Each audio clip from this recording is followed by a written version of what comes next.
إن الله وملائكته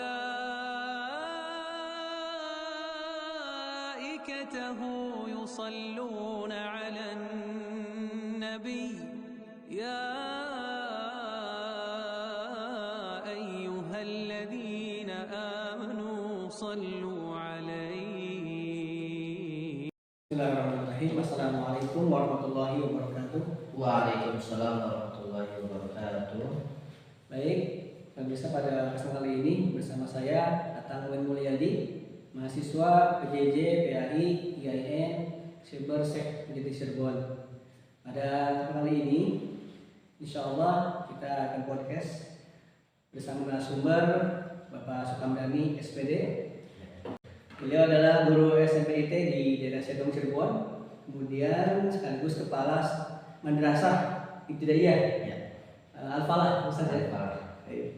Nah, itu mungkin sedikit kenalannya. Langsung saja pada hal yang kita bahas pada kali ini, yaitu mengenai PAI, Pelajaran Agama Islam. Bagaimanakah perannya di dalam pendidikan, baik itu mungkin di pesantren atau di sekolah umum atau juga mungkin di sekolah-sekolah yang kayak gitu. Silakan Ustaz. Ya, terima kasih. Sebelumnya, alhamdulillah sudah diundang dengan mahasiswa yang luar biasa atau lain. Untuk pendidikan agama Islam, kita ketahui di Indonesia ada satu mata pelajaran yang ini berlandaskan dengan Pancasila, yaitu ketuhanan yang Maha Esa. Maka di sanalah diambil poin-poin penting, terutama adalah tentang pendidikan agama Islam. Berbicara tentang pendidikan agama Islam, ini adalah sebagai fondasi atau dasar suatu lembaga kependidikan yang ingin membentuk karakter pada siswa dan siswinya. Karena sejauh ini dan yang saya amati, hanya di pendidikan agama Islam yang bisa membentuk karakter seseorang, baik itu seorang murid, seorang pelajar, seorang mahasiswa, ataupun sampai seseorang yang sudah dewasa akan terbentuk dengan pendidikan agama Islam. Maka sangat urgen dan penting di dalam sebuah sistem pendidikan harus ada di dalamnya adalah pendidikan agama Islam tersebut.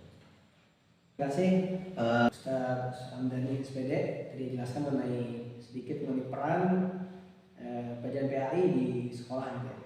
Ini butuh tambah lagi penjelasan tentang mengenai contoh-contoh yang mungkin di lapangan penerapan PAI ini dalam menguatkan sistem demokrasi kita di Indonesia. Ya, silakan.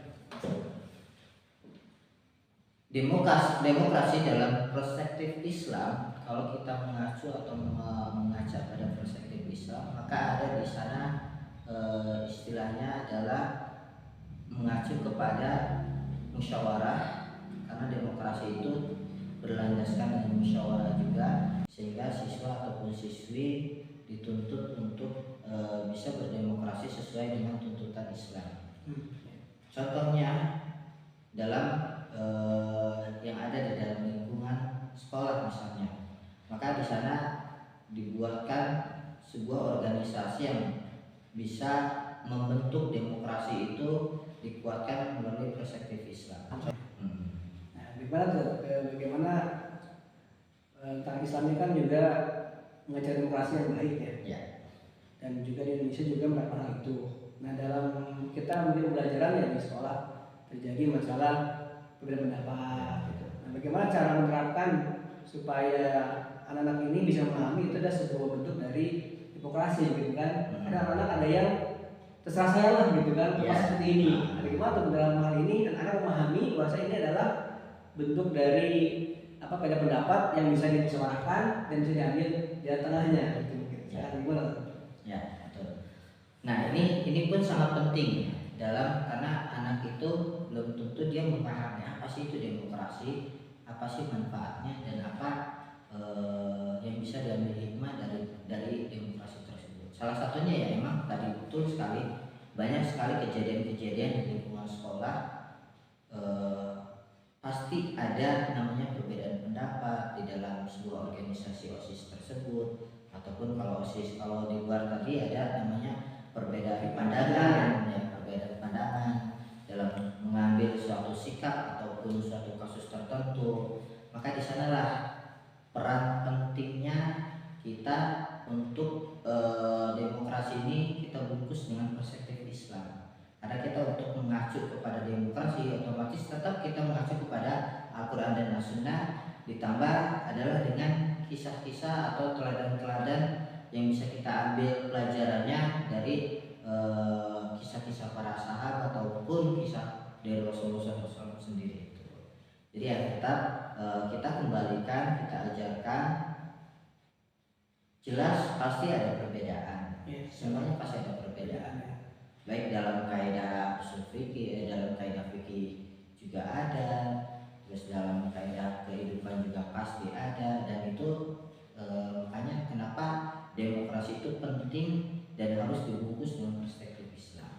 Pada kali ini mungkin sedikit silakan kira-kira kata-kata yang bisa sampaikan penutup pada kali ini.